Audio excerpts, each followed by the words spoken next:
Bonjour Seymour, Bonjour Ambre.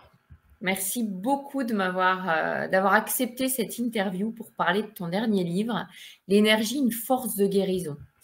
Alors, tu as un parcours très atypique, hein, puisque, je rappelle rapidement, tu viens de l'école normale d'instituteur que tu as quitté très rapidement. Passionné de théâtre, tu as formé les inconnus. En courant, j'ai quitté l'éducation nationale et C'est ça. aujourd'hui le bilan est dramatique. Alors du coup, est-ce que tu peux nous expliquer un petit peu, c'est ce qui nous amène aujourd'hui à parler de toi, de ton livre, comment tu en es arrivé à t'intéresser à l'énergie et puis plus précisément vraiment à la médecine énergétique? Remonte à très loin parce que dans mon enfance, j'avais déjà par intuition compris qu'il y avait autre chose que la matière, qu'il y avait une force, qu'il y avait de l'énergie, que cette énergie, on pouvait s'en servir, on pouvait l'envoyer vers quelqu'un.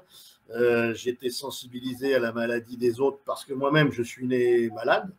J'ai passé la première année de ma vie à l'hôpital, puis ensuite les premières années assez difficiles. Et donc, alors ça, c'est totalement instinctif. C'était pas du tout réfléchi. Je savais qu'on pouvait envoyer de l'énergie en pensant très fort à une personne et je constatais que les résultats étaient là et que ça pouvait vraiment aider tout le monde. Alors, j'en ai pas parlé pendant très longtemps pour pas passer pour un fou, jusqu'à ce qu'à mon adolescence, je tombe sur des lectures qui m'ont démontré que je n'étais pas fou, que la radiesthésie, le magnétisme existait. Bon, je l'ai plutôt exercé sur mes petites copines à l'époque. Hein, c'était un terrain d'entraînement. Et ensuite, je me suis vraiment intéressé et ça m'a fasciné le travail énergétique, ce qui fait que même dans ma carrière de comédien, je soignais les copains, les copines, les comédiens, les danseurs, les danseuses. Lorsque j'ai décidé vraiment d'en faire mon métier, j'avais déjà une patientèle qui s'était faite au fil du temps et j'ai bien compris que ça faisait partie de ma personnalité et que c'était mon chemin en fin de compte, ce qui m'a pas empêché de continuer en parallèle à jouer la comédie, à monter des spectacles et à écrire. Voilà. D'accord, Et génial. aujourd'hui, je continue et j'ai encore l'espoir de travailler une bonne vingtaine d'années. Hein. Tout ce qui concerne la retraite ne me parle pas du tout. D'accord, génial. Alors du coup, plutôt que de parler de thérapie énergétique, j'ai découvert à travers ton livre cette notion de biodynamie. Est-ce que tu peux nous expliquer cette spécialité? Alors, je ne pense pas que ce soit une spécialité parce que ça recouvre beaucoup de choses. Bon, la biodynamie, ce terme se rapporte à Rudolf Steiner. On connaît plus aisément l'agriculture biodynamique. Mais la biodynamie, la bio, la vie, la dynamie de la vie, le souffle de vie, les physiciens nous démontrent qu'on peut reconstituer aujourd'hui une cellule, mais tant qu'on n'a pas compris comment fonctionnait ce souffle de vie, ce qu'était réellement ce souffle de vie, la cellule, elle ne marche pas. C'est cette force, donc elle est aussi bien dans la plante, dans l'animal, dans l'humain et certainement dans le minéral. Donc ce souffle de vie, il est partout sur la planète.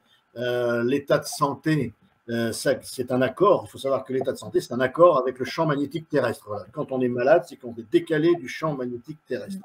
Et donc la biodynamie, c'est ça. Alors, comprendre comment ça fonctionne, comprendre comment on peut aider, parce que c'est une aide. Rudolf Steiner a mis au point des préparations pour les plantes. Il a mis aussi tout un travail pour les hommes. Il a aussi travaillé sur l'homéopathie. L'homéopathie, c'est quoi? C'est de la biodynamie, l'homéopathie. L'homéopathie, c'est un morceau de sucre avec une information infinitésimale. Mais ce qui est important, c'est l'information. Donc, toutes ces médecines sont des médecines informationnelles. Ce qui est important, c'est que l'organisme capte cette information qui va déclencher des mécanismes d'autorégulation, soit dans la plante, soit dans l'animal, soit chez les humains. Pour moi, c'est ça la biodynamie. Ok. C'est cette force que, en ostéopathie, notre père Steele et puis Sutherland appelaient le souffle de vie. Voilà, le souffle de vie qu'on va retrouver dans les traditions, qu'on va retrouver dans le Tao, la médecine chinoise. C'est ça la biodynamie. Alors, scientifiquement, personne aujourd'hui ne peut définir ce qu'est cette énergie de vie, mais elle est là. Et par contre, on peut mesurer ses effets. Et ces effets sont mesurables par rapport à nos résultats. Ok. Super Qui ne sont intéressant. pas, précise, pardon, qui ne sont pas nos résultats, qui sont les résultats de l'organisme qui reçoit cette énergie, ce souffle de vie. Moi, je dis à mes élèves, je n'ai jamais guéri qui que ce soit. C'est le patient qui guérit, c'est l'organisme du patient qui capte cette force, qui va déclencher ces mécanismes d'autorégulation, comme on pourrait comparer le travail des hormones qui sont fabriquées par les endocrines et qui sont des messagers qui vont dynamiser un système existant qui ne fonctionne pas très bien lorsqu'on est malade. Ok, bah, tu en parles beaucoup d'ailleurs dans ton livre. C'était clair ? Ah ouais, c'était super clair, je te remercie. Alors, on est de plus en plus à s'intéresser à la révolution de cette médecine énergétique. Les preuves apportées, tu parlais de la physique quantique aussi, ça permet de rassurer les plus cartésiens, je dirais, à s'orienter vers cette énergie qui guérit. D'après toi, est-ce que la médecine de demain, est-ce que ce serait conjugué davantage cette approche entre la médecine conventionnelle, la médecine traditionnelle chinoise que tu évoques et que tu évoquais à l'instant, et puis la médecine psycho-énergétique? J'espère que cette médecine de demain va s'imposer d'elle-même, car dans les milieux hospitaliers, on nous appelle déjà médecine complémentaire. Donc, ça veut bien dire ce que ça veut dire, c'est que la médecine énergétique est un complément à la médecine officielle. Et il ne s'agit pas d'être concurrencé, il ne s'agit pas de se dire nous on est meilleur que les autres, c'est pas du tout ça qui est intéressant.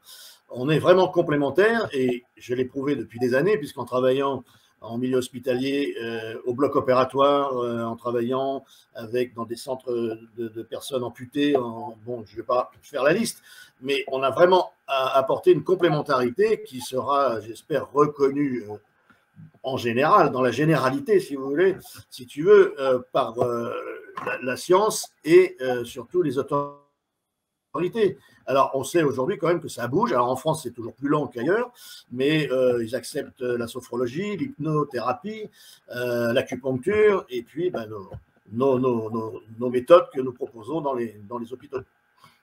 Ben, j'allais y venir parce qu'effectivement, dans ton livre, tu parles et moi, ça m'a vraiment rassurée. C'est vrai que j'ai toujours eu tendance à penser que les Américains étaient un peu plus ouverts sur ces techniques-là et pas que sur ces médecines alternatives.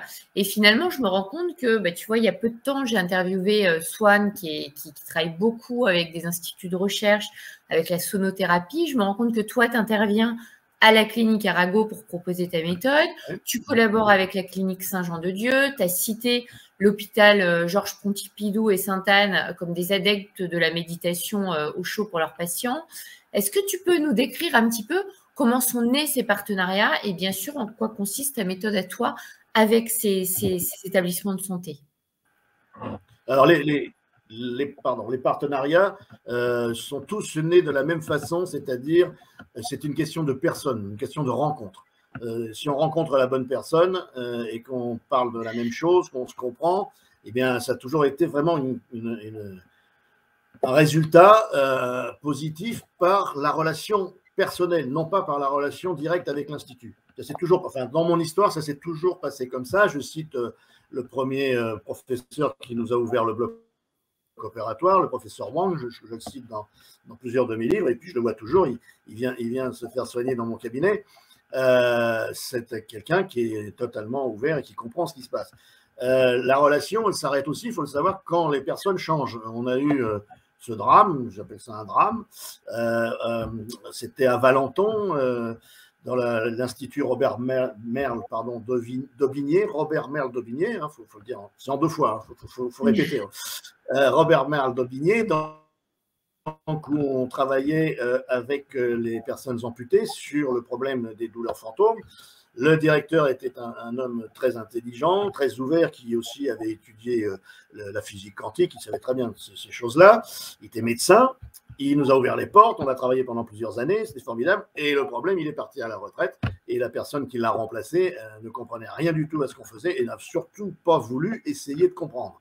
Donc, le problème, c'est l'obscurantisme de certains médecins qui sont encore en majorité. Et je pense que certains doivent croire que la Terre est plate. Il y a vraiment un blocage. Non, mais c'est toujours une histoire d'ego. Hein, et il y a un blocage en France dans les institutions, mais pas par l'institution, par les personnes. C'est ma réponse, c'est ça. C'est comment ça s'est passé. Ça s'est toujours passé de la même façon. On rencontre la bonne personne, on avance. et on a affaire à quelqu'un qui est différent et on n'avance plus. Voilà. Ok. C'est ce qui bloque, hein. C'est ce qui bloque partout. Et quand on avait de très bons résultats, par exemple, justement, on va continuer à parler de Valenton, on a proposé nos travaux dans d'autres institutions qui n'ont pas voulu parce que ce sont des guerres de chapelles où ils veulent, eux, ils ont leur méthode, ils ne veulent pas entendre ce qui se passe à côté. C'est très français, ça. C'est ce qui nous bloque, d'ailleurs, dans tous les domaines, je dirais. C'est que moi, je sais, mais les autres ne savent pas. Et je ne veux pas que ça vienne des autres parce que ça ne vient pas de moi. L'intelligence, c'est de faire croire au décideur que l'idée vient de lui, alors qu'elle ne vient pas de lui. Mais bon, voilà. D'accord. Alors, et ça ne marche pas toujours. Oui, bien sûr. Alors, tu parlais tout à l'heure que tu avais fui l'éducation au courant. Moi, j'ai été frappée par l'intemporalité, je dirais, tu sais, de l'extrait que tu cites dans ton livre, qui date d'un auteur de 1956, dont j'ai oublié le nom, où tu dis, voilà, il suffit de créer un conditionnement collectif si puissant que l'idée même de révolte ne viendra même plus à l'esprit des hommes. L'idéal serait de formater les individus dès la naissance en limitant leur aptitude biologique innée. Ensuite, on poursuivrait le conditionnement en réduisant de manière drastique l'éducation pour la ramener à une forme d'insertion professionnelle. Un individu inculte n'a qu'un horizon de pensée limité, et plus sa pensée est bornée à des préoccupations médiocres, moins il peut se révolter. Et ça m'a vraiment frappée parce que je me suis dit, c'est vrai que l'éducation va un peu dans le mur. Hein. Est-ce que tu crois qu'il y a une forme de réponse à la question relative à notre résistance au changement en France, tu vois? Alors, en matière d'éducation comme de santé, finalement. Là, en matière d'éducation, moi, j'ai bien rigolé quand M. Attal est descendu de sa soucoupe volante en venant de sa planète pour voir ce qui se passait chez nous, lorsqu'il a lancé un test national dans les écoles et dans les collèges et qu'il s'est aperçu que le niveau était déplorable. Hier encore, il annonçait qu'on allait arrêter de monter le niveau artificiellement. On donne le bac à tout le monde, ça ne veut plus rien dire. On monte les niveaux pour faire croire que, mais tout est faux. Bon, voilà, on en est là. Alors, qu'est-ce qu'il va faire? Je n'en sais rien, parce que dans ce texte d'Aldous Huxley, qui date de 1956, il y a toute l'actualité présente, c'est-à-dire plus les gens sont bêtes, plus on en fait ce qu'on veut.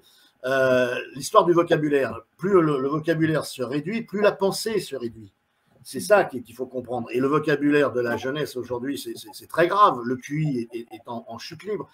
J'ai été étonné, je prends le train et il y a une chaîne Wi-Fi proposée par la SNCF avec des documentaires et entre autres, il passe un documentaire sur le QI. Je me suis dit, mais comment l'État peut accepter de montrer des documentaires où on montre la pauvreté de notre population par rapport au QI, par rapport à la culture. Il y a un autre documentaire qui est très intéressant sur la façon d'occulter les problèmes. Et ils ont pris comme exemple le réchauffement planétaire et la catastrophe écologique qu'on est en train de vivre. Il est très très bien ce documentaire et ils ont réussi à situer les zones cérébrales qui font que avec la meilleure volonté du monde, avec la plus belle honnêteté, le peuple en général occulte tout ce qui est grave et ça n'existe pas. Donc, comment avancer avec des systèmes qui sont des systèmes de défense, qui sont des systèmes inconscients, je dirais, qui bloquent l'évolution? Là, la question. La réponse que j'attends, c'est celle de la masse critique. La théorie de la masse critique, c'est à partir d'un certain nombre d'individus d'une population évolue, ils font évoluer les autres. On a fait des expériences avec des animaux.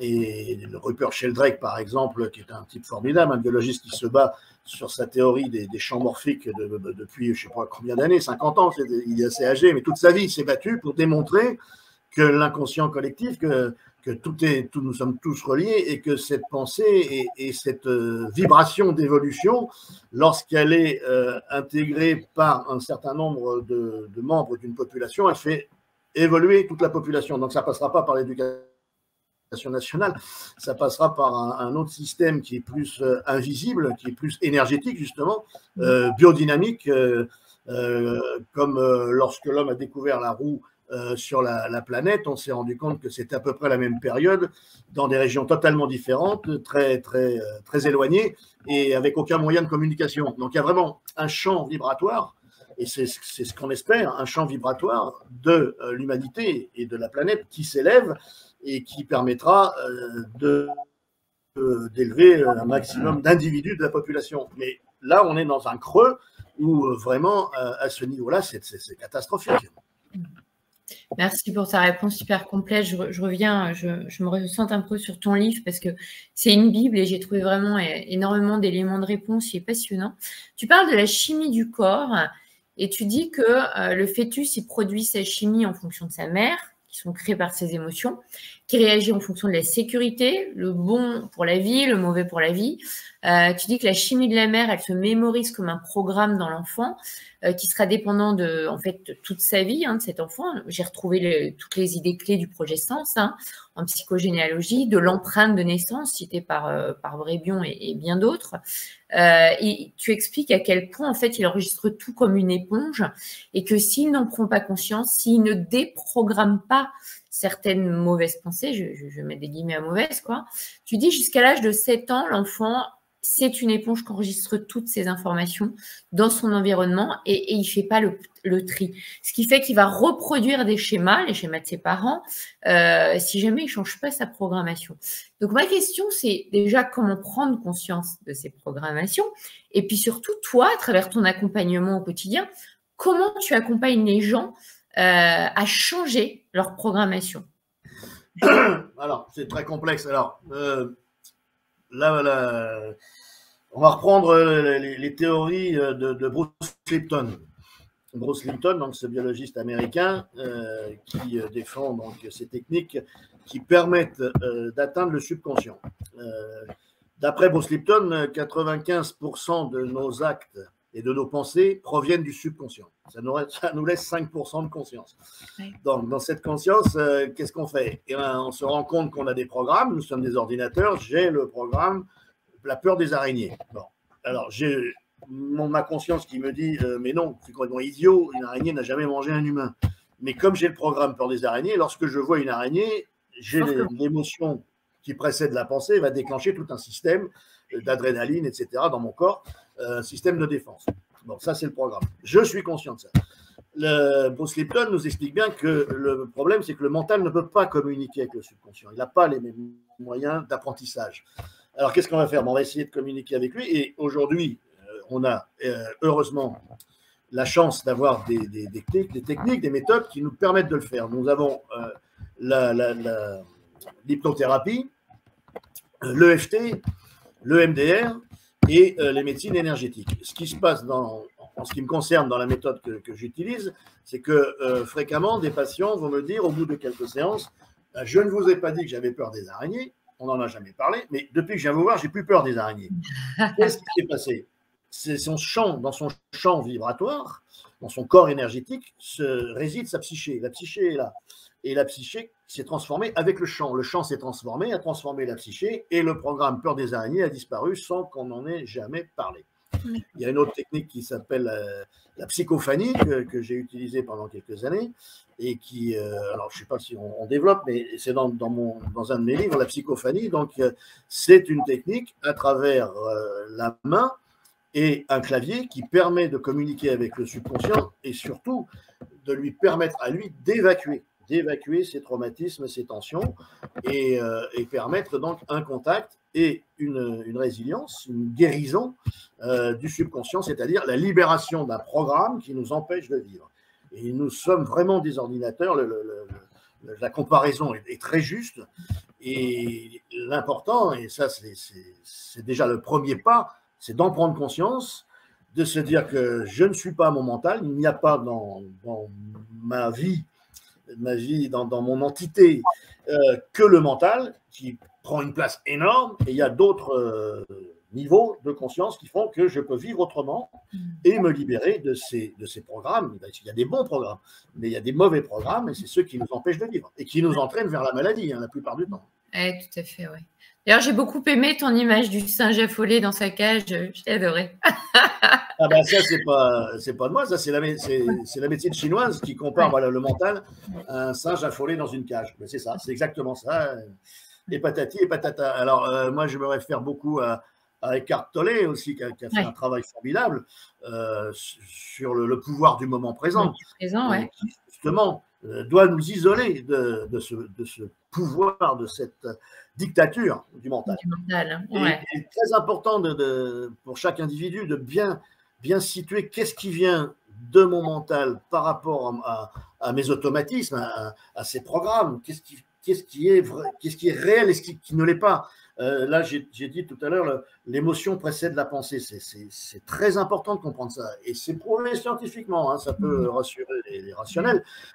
C'est l'émotion qui va être déclenchée et qui va gérer la pensée, ce qui va diriger la pensée, hein, qui va donner une orientation à la pensée. Donc, je sors de mon émotion, hein, j'attends que ça se passe, et après, je peux réfléchir. Mais tant que je suis dans l'émotion, je ne peux pas réfléchir, je n'ai pas de recul. C'est ça. Justement, le terme réflexion, il est intéressant. La réflexion, c'est quoi? C'est un reflet. Réflexion, c'est un reflet. Donc, ce n'est pas la réalité. C'est un reflet de la réalité. C'est comme si je dis devant la glace, c'est moi. Non, ce n'est pas moi devant la glace. C'est l'image de moi dans cette glace. Et la pensée, elle fonctionne comme ça. Super intéressant, génial. Alors, tu parles beaucoup aussi de l'énergie sexuelle dans ton ouvrage, hein, qui ne correspond pas à la sexualité, tu le soulignes bien. Tu parles du prana, il y a beaucoup d'encre en ce moment sur le tantra, la sexualité sacrée, etc. Tu évoques les inégalités face à l'orgasme, tu mentionnes également le rôle énergétique du clitoris, tu parles de la négligence des certains hommes qui vont aller dans la pénétration sans stimulation clitoridienne. Tu mets en avant les recommandations d'une de tes collègues, j'imagine, Valérie Cordonnier, sexologue, pour aider les lecteurs à trouver le point G qui est considéré par certains comme un mythe. Alors, toujours sur ces recommandations, tu encourages les femmes à se masturber pour augmenter l'énergie vitale. Alors, question bête et technique, est-ce que ce conseil, il est valable pour les hommes, sachant qu'on a souvent l'image du compte-pompe des hommes, tu sais, après avoir fait l'amour. Est-ce que l'éjaculation aussi chez les hommes, parce que ça, tu ne le mentionnes pas dans ton bouquin, ça stimule aussi l'énergie vitale? Alors, il y a différentes écoles. Il y a des écoles qui proposent justement de ne pas aller jusqu'à l'éjaculation, s'arrêter juste avant pour ne pas perdre cette force. Il y a une autre école qui dira que sur le système nerveux autonome, donc, est séparé entre deux systèmes, le sympathique et le parasympathique. Le sympathique, c'est l'accélérateur, donc c'est l'excitation, et le parasympathique, c'est le frein, c'est le moment où on redescend. Et ce moment, il est aussi important. Alors, c'est pour ça que certaines femmes peuvent aussi se plaindre de l'homme qui, une fois après l'orgasme, va se retourner et s'endormir, mais il ne peut pas faire autrement pour certains, parce qu'il est en détente complète et il est passé sur son système parasympathique. Et ce système parasympathique, pour répondre à la question, il est intéressant aussi pour laisser passer le souffle de vie. C'est un moment aussi de recharge qui est important. Donc, est-ce qu'on va jusqu'à l'éjaculation ou pas? Bon, on est quand même dans la recherche du plaisir. Et le plaisir, c'est d'aller jusqu'au bout. Après, à chacun de faire son expérience et de faire ses choix.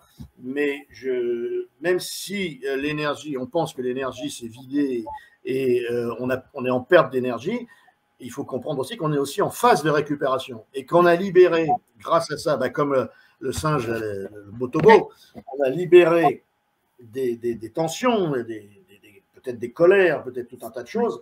Et là, c'est positif parce qu'on a libéré notre système et le corps de ces barrages, qui sont des barrages au souffle de vie, justement, à l'énergie. Donc, le fait aussi d'avoir eu cet orgasme, d'avoir éjaculé et d'être libéré de ces barrages, va permettre une recharge. Donc, dans ce sens-là, ce n'est pas négatif. Tout à fait. Ok, super. Merci. Alors, c'est difficile de ne pas parler d'énergie sans évoquer toutes les pratiques ancestrales qui nous viennent de l'Inde ou de l'Asie. Hein. Dans ton livre, tu parles beaucoup de yoga, de qigong, de tai chi qui vont favoriser la fluidité de l'énergie à travers le corps. Alors, d'après toi, est-ce qu'il y a une pratique qui est plus facile ou plus efficace qu'une autre? Ou est-ce qu'on doit vraiment se diriger vers ce qui nous plaît parce que toutes ces pratiques facilitent la circulation de l'énergie dans le corps? Eh bien, la réponse est dans la question. Alors, la première chose le premier conseil que je donne, c'est faites ce qui vous plaît. Parce que si ça ne vous plaît pas, ça ne marchera pas. Donc, déjà, allez vers une technique qui vous convient et qui vous correspond. Avec un professeur aussi qui vous convient, qui vous correspond, dans un environnement favorable et pas trop loin de chez vous. Parce que quand on doit traverser Paris, par exemple, pour aller faire son qigong et qu'il pleut et il neige ou je ne sais quoi, on n'y va plus. Il y a des choses qu'on se démotive. Et tout ça, voilà. Mais c'est très important. Donc, géographiquement, personnellement, dans un environnement favorable, avec un outil qui nous correspond. Donc, je n'ai pas un outil préférentiel. Moi, c'est le Qigong, je trouve, qui est le plus thérapeutique dans mon approche. Mais ça aussi, c'est personnel. Certains choisiront le yoga, que je connais moins bien d'ailleurs. Mais l'important, c'est de pratiquer assez souvent, hein, c'est-à-dire presque, si on peut, quotidiennement, une méthode qui nous permette de faire circuler, d'accompagner la circulation des énergies à travers notre organisme.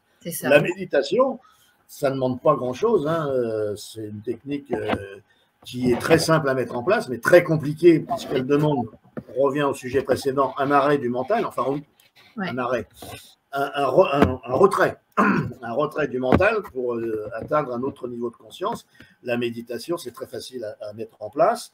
Et puis, il y a une technique moderne, entre guillemets, mais qui est de plus en plus à la mode, c'est la cohérence cardiaque, qui est tout simplement de mettre en place une respiration consciente. Et en quelques minutes, la cohérence cardiaque améliore tous les systèmes du corps. Ça, c'est très facile aussi à mettre en place et ça ne dure pas longtemps. Okay. Alors, avant de nous quitter, parce que ton livre, c'est vraiment une mine et je recommande vraiment à tous les lecteurs qui s'intéressent à l'énergétique, à ce type de médecine, à la sexualité sacrée, il est vraiment très, très complet, ton bouquin. Moi, ça m'a intéressée, parce que tu ne le dévoiles pas dans ce livre, en tout cas. Comment tu travailles, toi? Quand on vient te voir, est-ce que tu bosses avec les mains, avec toutes les techniques dont tu as parlé, c'est-à-dire l'hypnose, l'EFT, le MDR, etc. Est-ce qu'il y a un échange? Comment ça se passe quand on vient te voir? Comment se passe une séance? Ouais. C'est très simplement, j'ouvre la porte,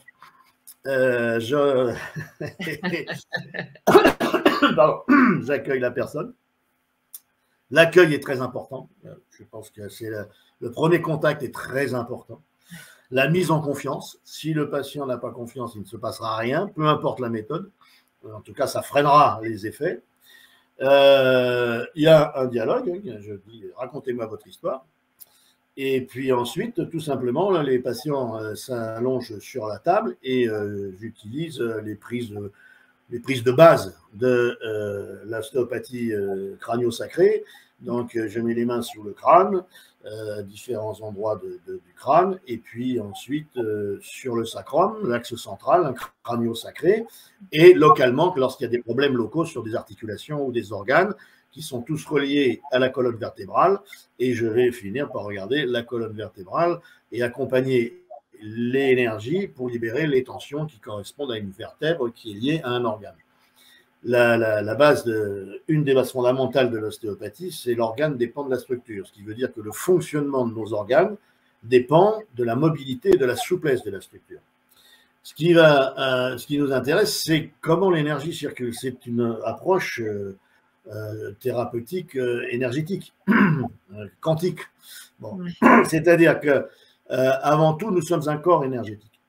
C'est ce corps énergétique, cette enveloppe énergétique qui a créé la matière, qui a créé ce corps physique. Mais il n'y a pas de séparation, mais ce corps physique ne peut pas exister sans l'énergie et sans cette enveloppe énergétique.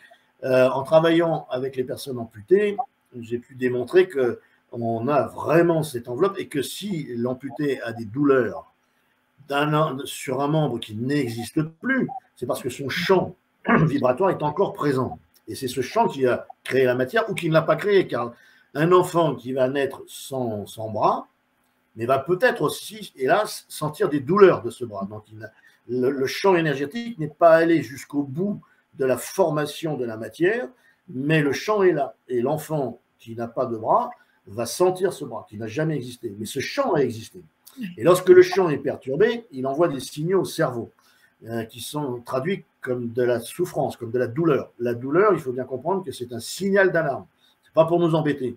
La douleur, c'est un signal d'alarme pour nous montrer que dans une zone du corps, il y a un truc qui ne va pas. Là, il y a un truc qui ne va pas parce qu'il manque un bras. Je prends l'exemple du bras. Donc, le champ va envoyer ce signal pour dire là, il y a un problème. Et le travail pour limiter, voire évacuer totalement cette information, c'est de rétablir le champ global pour rétablir le champ local. Et une fois que ce champ a accepté le manque de matière et s'est rééquilibré, les signaux de douleur n'existent plus, disparaissent. On est d'abord un corps énergétique. Pour répondre à la question, je m'adresse au corps énergétique de la personne, même si je suis dans la matière. au niveau du contact. Il n'y a aucune pression, hein, c'est un contact pour capter des informations au niveau de la circulation des fluides, l'énergie, les liquides du corps, etc. Donc la séance, elle est très simple. Je n'utilise pas les autres méthodes dont j'ai parlé. J'en parle parce que pour donner de l'information. Mais une séance est très simple. Elle ressemble à une séance d'ostéopathie crânio-sacrée sans aucune manipulation. Et à partir du moment, donc c'est un accompagnement. Hein. Moi, je n'induis rien. J'accompagne l'énergie. C'est le corps qui me guide. Et là, je vais reprendre une phrase formidable d'un de nos pères qui s'appelait. Qui est-ce qui disait ça? Enfin bon, ça va me revenir. Il y en a un qui disait, en tout cas, le corps du patient est mon professeur, je suis son élève. Et ça, c'est vraiment lié à notre approche. C'est une approche d'écoute et d'accompagnement. Je ne décide rien. C'est le corps qui vient chercher ce dont il a besoin pour dynamiser, là on revient à la biodynamie, pour dynamiser un système qui est défaillant. Est-ce que c'est clair? C'est très clair et c'est très humble. C'est Rollin Baker. C'est Rollin Baker qui disait ça. Oui. D'accord. Ouais, super. Et alors, où est-ce qu'on peut te trouver? Est-ce que tu formes les gens? Comment ça se passe? Est-ce que tu as une actu à nous partager? Alors, sur Internet, la méthode que j'enseigne avec le docteur Meyer, qui est co-auteur de mon premier livre, de notre premier livre, Le corps autoguérisseur. On trouve toutes les informations sur Internet. La méthode s'appelle la méthode Surrender. Surrender. Alors, Surrender, c'est pas anglais, c'est français. C'est une francisation de l'expression se rendre. Les Anglais, pendant la guerre de 100 ans, avaient du mal à dire surrender. Et c'est devenu surrender. OK? Surrender, ça veut dire déposer les armes. Ça veut dire lâcher prise. Et c'est bien la base de tout ce qu'on fait. Je veux dire, la maladie, c'est quoi? C'est non. J'ai dit non, donc j'ai fermé un système. Et quand je dis oui, j'ouvre le système, je lâche prise, je dépose les armes. Voilà. C'est pour ça qu'on l'a appelé Surrender et avec son caractère international. Parce que tout à l'heure, tu parlais des États-Unis. Je ne connais pas bien, mais je connais bien le Canada, puisqu'on a enseigné pendant des années à Montréal. Et le sujet, c'était est-ce qu'on est plus lent que les autres? Bah oui, parce que par exemple, au Québec, ils ont 20 ans d'avance. Sur notre méthode, elle est reconnue officiellement au Canada, en Suisse, en Belgique et pas en France. Comme par hasard. Absolument pas. Super. Mais écoute, un grand merci pour son temps précieux, Seymour. On mettra évidemment à tous les gens qui nous suivent les coordonnées de ton site en dessous pour qu'ils puissent te contacter directement. On te souhaite plein de succès avec le plus d'établissements possible, voilà, qui rejoignent ces méthodes qui permettent vraiment d'avancer. Merci beaucoup. Aujourd'hui, il y a un problème économique qui freine aussi l'implantation des médecines douces dans les établissements. C'est que l'hôpital est malade, on le sait, l'hôpital n'a plus d'argent et nous, on passe toujours en dernier lieu. C'est la dernière roue du carrosse. C'est ce qu'on appelle des thérapies de support de soins, voilà, et des thérapies, on va dire, comment ils appellent ça? C'est des thérapies, bon, peu importe. Hélas, aujourd'hui, on n'est pas dans le meilleur contexte pour faire avancer les choses dans le milieu hospitalier. Et en même temps, j'aime à dire, comme disaient les Chinois, voilà. Pardon, c'est des soins de confort. Voilà. Des soins de confort, oui. Et en même temps, j'aime à penser que le chaos précède la création et qu'on est peut-être obligé de passer par ce bouleversement pour… Alors là, ça, c'est encore une fois une règle de la physique quantique. Pour que les choses se transforment, il faut passer par le chaos. Voilà. C'est ça. Et alors, je crois qu'on est dedans. C'est pas on va. On est dedans, ouais. Merci beaucoup, Seymour. C'était un plaisir. Merci à toi. Merci pour d'avoir accepté cette interview. Je te souhaite une très belle continuation et au plaisir. Merci. Bonne journée. À toi aussi. Au revoir.